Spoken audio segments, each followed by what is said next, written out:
شاید در تاریخ بشر کمتر دوره‌ای اتفاق افتاده باشه که آحاد بشری در همه جای عالم، جامعه بشری به قدر امروز احساس نیاز به یک منجی داشته باشند.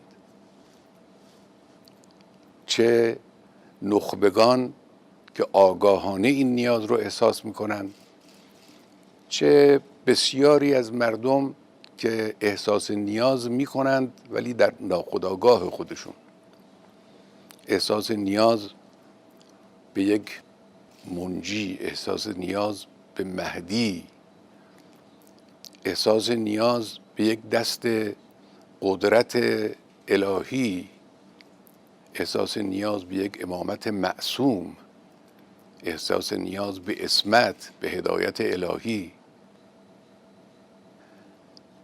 کمتر دوره‌ای در تاریخ این همه احساس نیاز به این حقیقت والا انسان سراغ داره.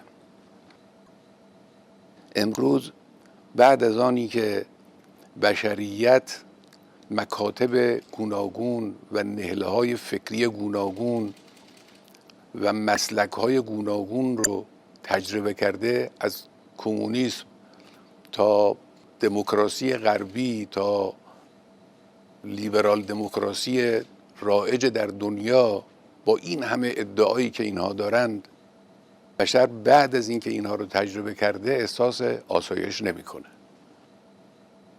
بشر با این همه پیشرفت‌های علمی حیرت آور که به کلی وضع زندگی رو در جهان تغییر داده، احساس خوشبختی نمی‌کنه.